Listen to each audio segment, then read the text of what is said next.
Bien, ahora hablaremos del libro de la vida, la predestinación, llamados y elegidos, pero especialmente del libro de la vida, que es nuestro tema aquí. Solo se puede borrar del libro de la vida lo que ha sido escrito, lo que se escribe, se puede borrar. Y en ese libro de la vida están registrados los nombres de los que han sido elegidos y que previamente han sido llamados, respetando así la verdad bíblica de que no todos los llamados son elegidos, porque esta expresión, esta frase llamados y elegidos, debe entenderse a la luz de la forma en que se usa en los evangelios, en la Biblia, a saber, muchos son los llamados y pocos los elegidos. No importa que esta frase sea una frase que pueda estar interpolada en un sitio o en otro, que la hayan tomado para interpolarla. Eso no niega la verdad que enseña. Tengan cuidado, no niega la verdad que enseña, porque esa verdad que enseña, esa frase, está corroborada de muchas formas en otras partes de la Biblia.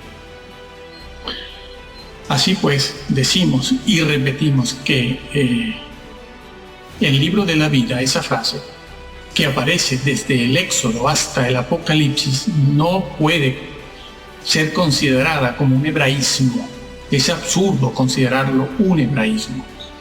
Pues bien, somos llamados para luego ser elegidos.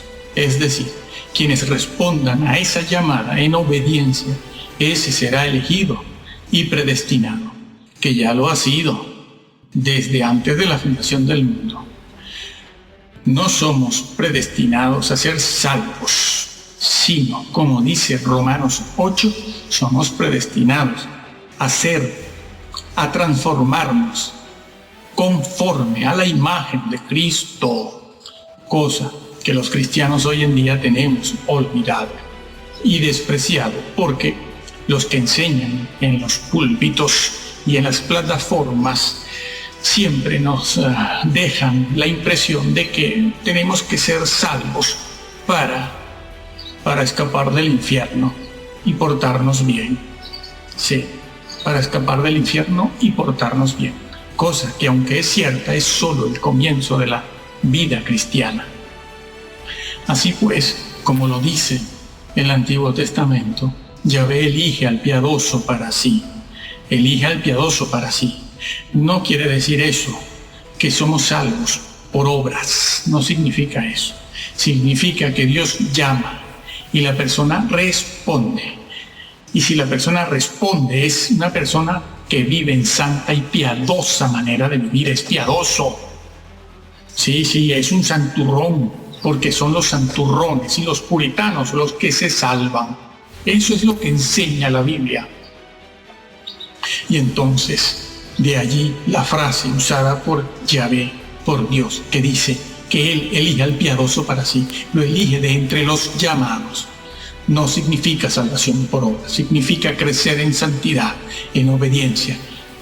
Y el mismo Señor lo enseñó con muchas otras frases, con muchas otras figuras literarias, ¿sí?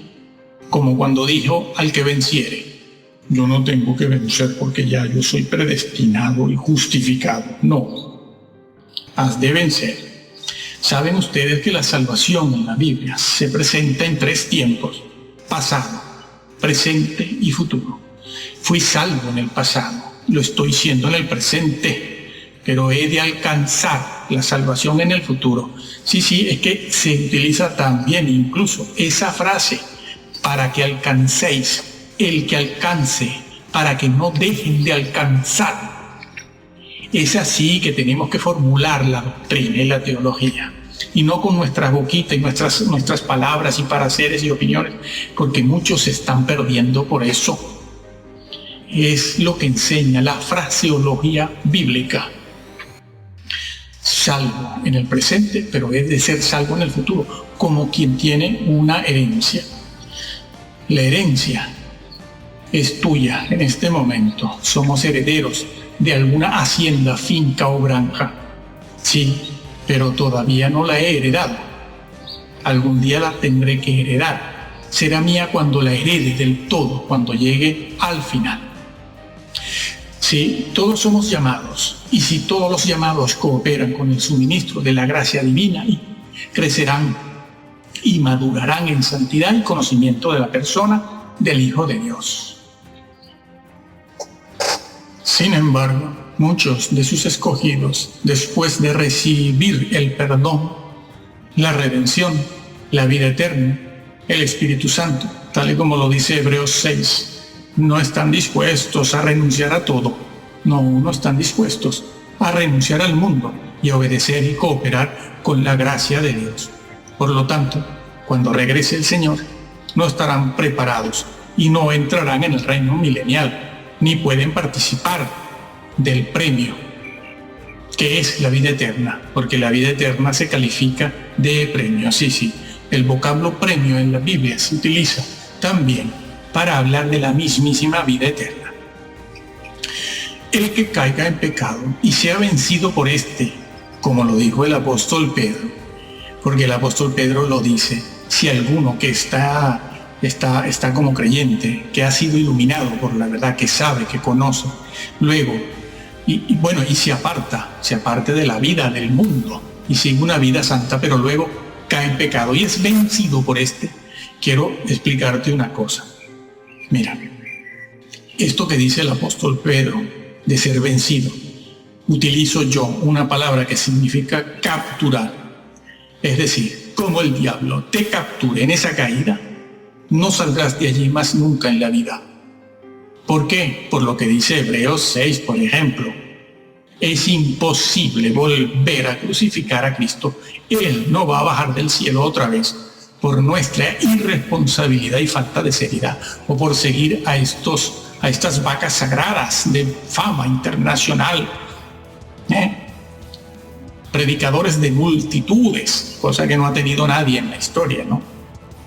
El engaño es muy sutil.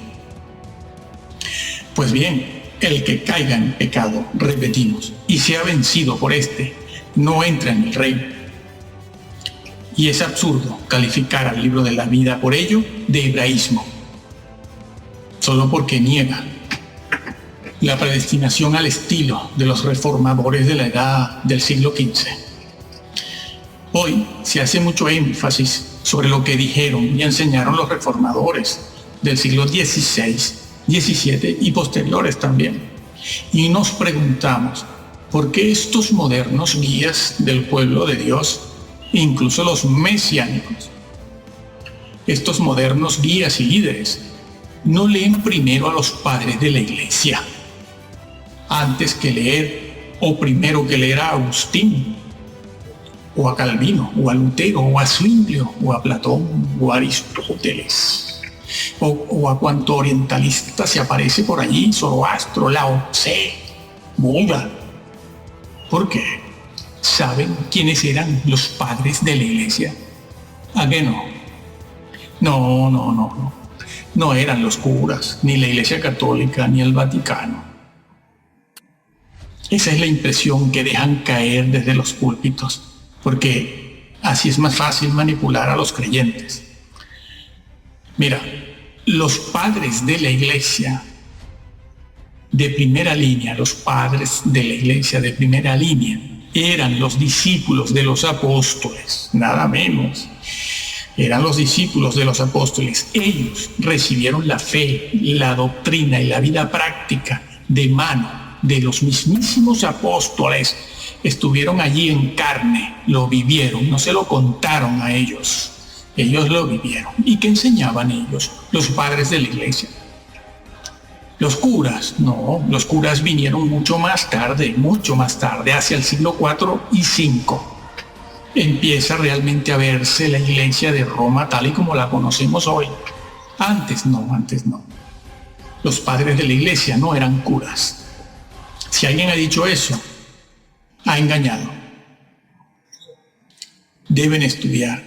Lo que pasa es que los púlpitos hoy en día lo ocupan a veces personas que no han pasado por un seminario teológico.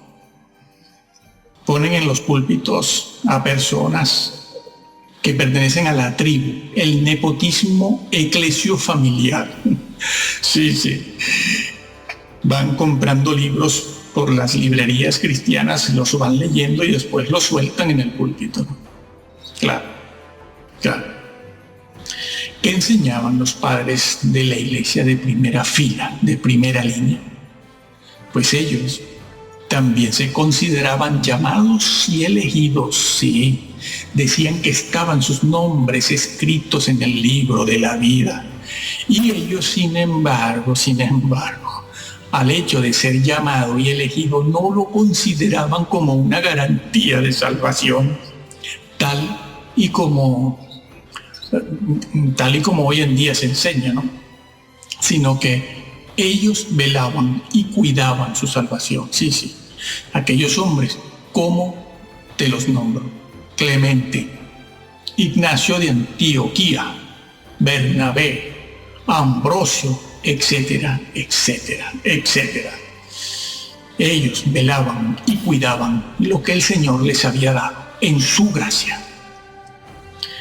Por ejemplo, para Clemente, padre de la iglesia, también era posible ser borrado del libro de la vida. Para él, sí, él lo dijo. Para él era posible ser elegido y dejar de serlo.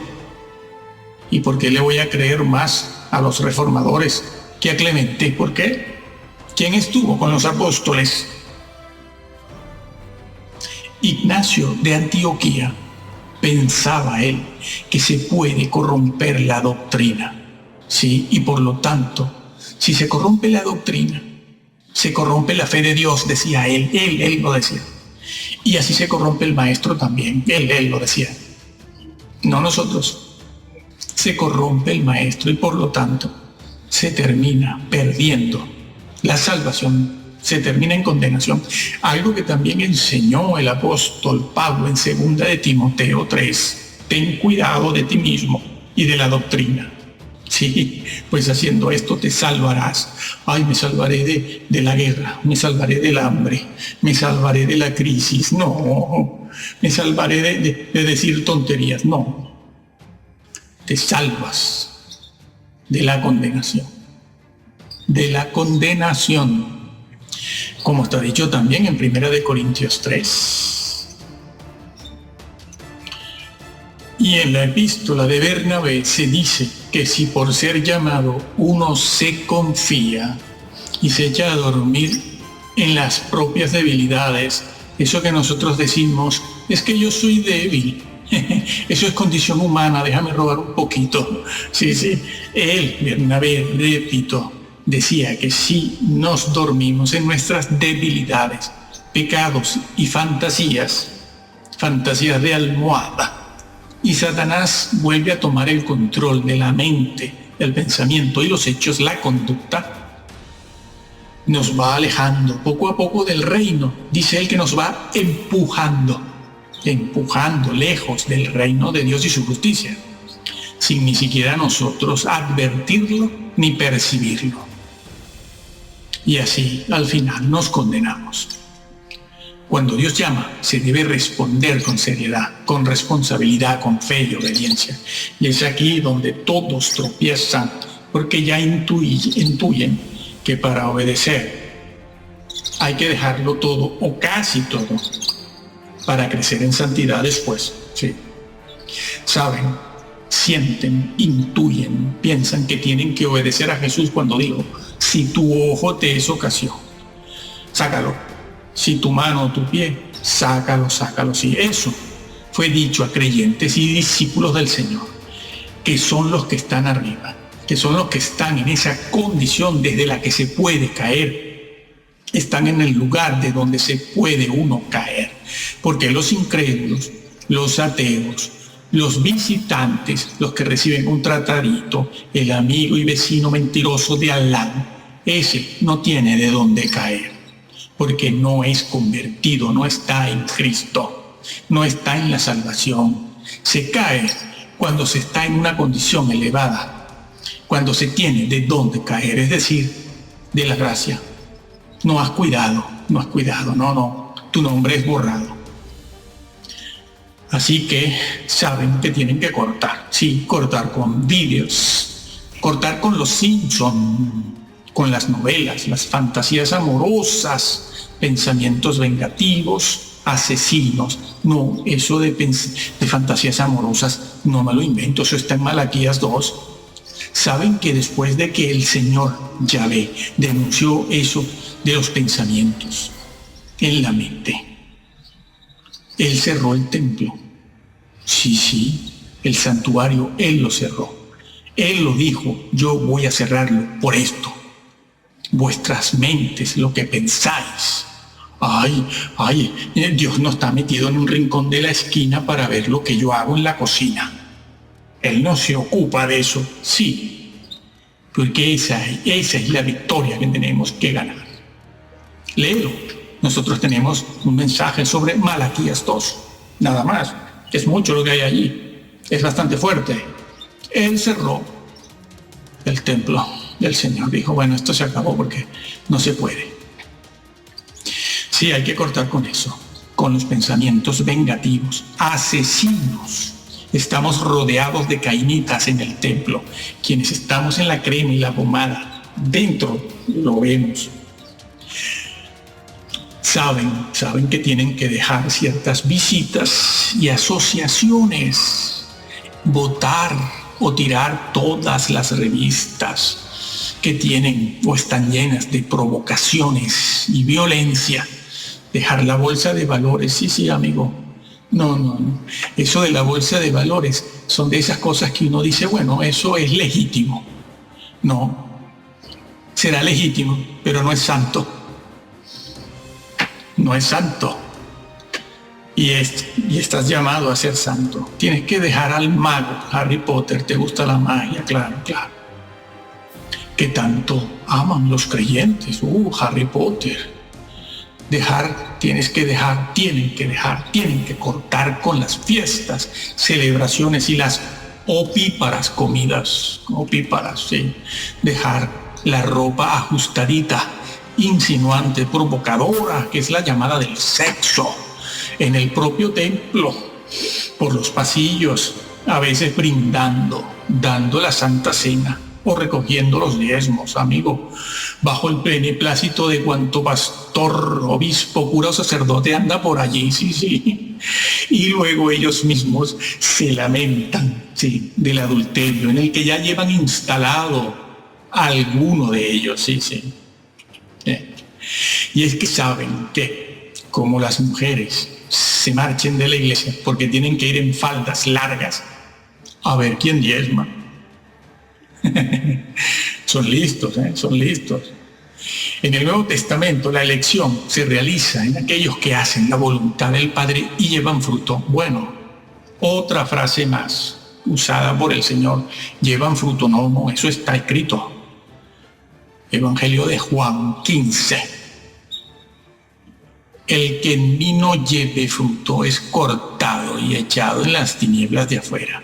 Esa frase, el que en mí, ¿qué significa? El que en mí no lleve fruto. Estos no pasan al milenio. El incrédulo, el visitante, el amigo del tratadito, el mentiroso amigo de la esquina, el compañero de trabajo o el ateo, no están en Cristo. La expresión en Cristo, como se usa en la Biblia, es una expresión, una frase con un profundo significado teológico. Resumiéndolo, significa estar en Cristo, estar en comunicación, que es una cosa, y en comunión, que es otra.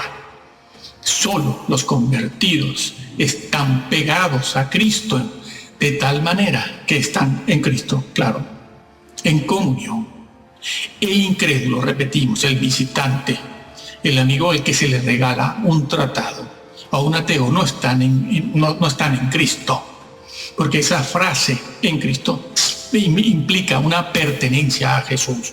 De hecho, la misma parábola con su figura lo indica, ¿no? Además, esta enseñanza también se corresponde con otra cosa que dijo Jesús para hablar de lo mismo. Lo dijo de otra forma, dijo, esforzaos por entrar.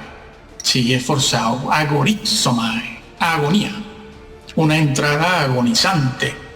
Esforzados por entrar, porque muchos procuran entrar y no lo logran. Los ateos, otra vez, los incrédulos, ateos, incrédulos, no se están esforzando por entrar, ni los visitantes, ni el amigo que recibe un tratadito que después lo bota a la basura, lo echa por la calle. Se esfuerza por entrar el que quiere hacerlo, porque ama también las cosas de Dios, pero también ama las cosas del mundo. El Señor también lo dijo de otra manera en la parábola de la semilla, Mateo 13. Sí. Se esfuerza por entrar, pero como ama al mundo, las cosas del mundo, la palabra no lleva fruto. Los incrédulos, los ateos, no se están esforzando nada por entrar. Son los llamados los que se esfuerzan por entrar y no lo logran porque no obedecen las normas, no van cortando con la cultura. Y la justicia de estos no es mayor que la de los fariseos, como también lo dijo Jesús en esa frase. Si vuestra justicia no fuere mayor, ¿se dan cuenta? Es que por todos lados el Señor lo advirtió. Tampoco nos debería parecer extraño que el Señor Jesús en Mateo 7 les haya dicho a quienes confiaban en entrar, daban por hecho que entraban, les dijo: apartaos de mí. Sí, ellos también querían entrar. Y no vean ustedes el currículum que ellos le presentan al Señor. Allí está resumido, claro. Señor, hemos profetizado, hemos evangelizado, hemos predicado, hemos hecho milagros, hemos exorcizado, hemos hecho el bien. Y todo bajo tu gracia, porque esas cosas no se pueden hacer si no está tu gracia con nosotros.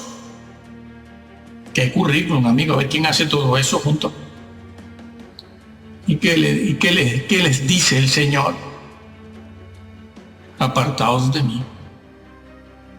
Apartaos de mí, hacedores sin ley. Sin ley, sí.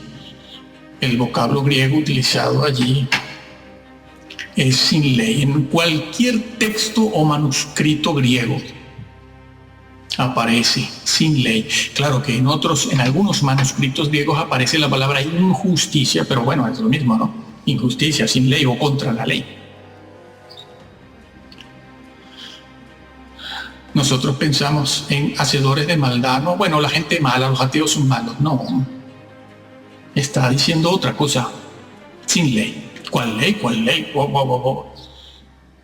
Lo que estaba diciendo el Señor en ese mismo mensaje cuando estaba hablando en Mateo 7. Y que estaba diciendo ¿de qué ley hablaba allí? El sermón del monte, que no es otra cosa que los 10 mandamientos explicados. La predestinación, pues, no es cerrada ni es exclusivista. Se ha de obedecer y conocer y hacer la voluntad de Dios registrada en el Sagrado Libro. Y de no ser así, no se entrará en el reino. Más bien, antes se entra en un estado de decadencia espiritual y moral imperceptible a lo largo de 50, 60 años. Por eso vemos muchas personas de cierta edad totalmente descarriadas, sin moral alguna. Pero una señora de 65, 70 años, toda su vida en una iglesia y de repente se pone una falda abierta hasta la cadera o una minifalda. ¿Qué pasó aquí? ¿Qué pasó aquí? ¿Esto qué es? En pleno templo. Dicen, cambió. No cambió solo. Es que nunca se acogió a las normas de Dios. Y ahora que la moda es esa, antes bien se acoge a esa moda. Venga. Nunca habían entendido el Evangelio. Si el nombre es borrado del libro de la vida, se entiende que es que ha sido escrito allí primero. Apréndase eso. Sí. No digan otra cosa. El libro de la vida es un concepto que se encuentra registrado en el texto bíblico de tapa a tapa, desde el Génesis hasta el Apocalipsis. En ese libro Dios tiene escrito los nombres de todos los hijos reales, verdaderos de Israel. El estar escrito en dicho libro, ellos creían con fe, no creer por creer, porque yo creo esto, no.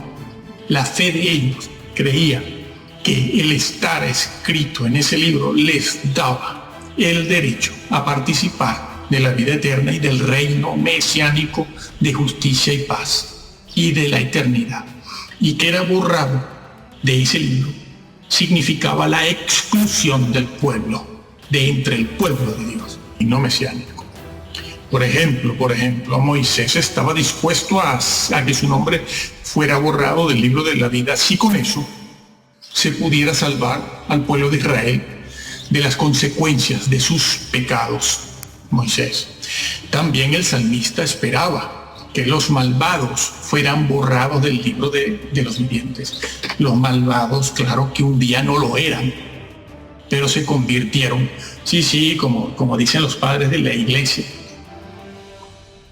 que lo aprendieron de los apóstoles, que hacia el final de la historia, justo antes de la segunda venida de Jesús, de Cristo, las ovejas se convertirían en lobos. Lo estamos viendo. Bueno, el salmista decía lo mismo, decía: yo espero que los malvados, los que se han convertido en personas malvadas, sean borrados del libro de los vivientes, del libro de la vida.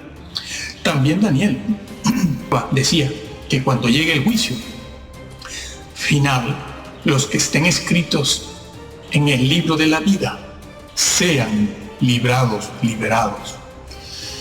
Y los colaboradores del apóstol Pablo, se dice que están escritos sus nombres en el libro de la vida. Cuánta insistencia, ¿no? Cuánta insistencia. Jesús se los dijo a sus discípulos cuando regresaron de aquella misión a la que fueron a predicar, cuando el Señor veía a Satanás caer como un rayo desde el cielo. Pero estaban todos muy contentos, ¿no?, con el poder que tenían, ¿no?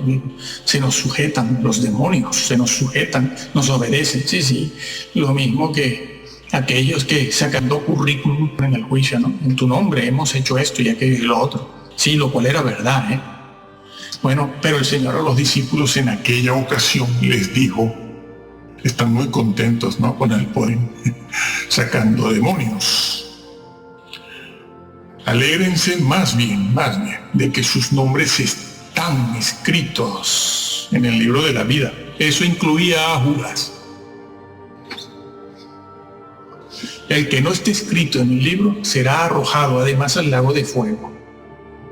Sí, hay quienes piensan que aunque no estén escritos porque se han borrado sus nombres, después tendrán una segunda oportunidad. Hombre, ya nos gustaría que fuera así, ¿no? Pero resulta que el mismo libro de Apocalipsis también dice que aquellos cuyos nombres sean borrados son echados después en el lago de fuego. Apocalipsis 20 y Apocalipsis 21. Pues bien, Jesucristo confesará sus nombres ante su Padre y sus ángeles. Sí, los confesará. Estimado hermano, lo vamos a dejar aquí. Es nuestro deseo que tú leas la Biblia. Cuanto más sea, mejor. Nada nuevo es bueno. Todo lo antiguo. Ya la misma Biblia dice eso. Preguntad por las sendas antiguas. Busca una Biblia que sea de confianza. Puedes leer otras también para aprender a entender lo que hay en el texto bíblico. Puedes leer muchas, pero ten una que sea de tu confianza y créela tal y como te la encuentras, No importa si alguna vaca sagrada por ahí, de esas famosas que arrastran multitudes de fama internacional, dice lo contrario. Tú cree lo que está escrito, porque el Señor lo dijo: por tus palabras serás justificado y por tus palabras serás condenado.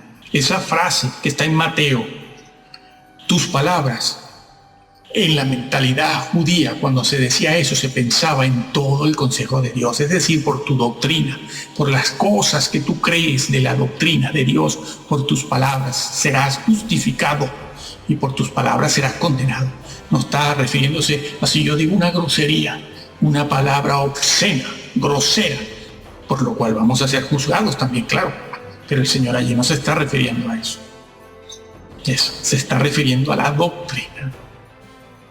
Así que si alguna vaca sagrada dice algo contrario a lo que tú lees de manera directa y evidente, sigue lo que dice el Señor, no lo que dicen los modernos predicadores de multitudes, porque ellos tienen sus intereses y ellos procuran mantener lo que hoy se llama el crédito ministerial. Yo tengo crédito, fama, tengo prestigio. ¿Lo entiendes? Eso no existía en siglos pasados. El prestigio aquí no tiene nada que hacer, pero los modernos predicadores sí tienen eso. ¿Lo puedes entender eso? Pues cuídate de eso, porque hay muchos maestros que edifican con madera, heno y hojarasca, y otros edifican de tal manera y con tal doctrina que destruyen tu salvación. Que el Señor te bendiga.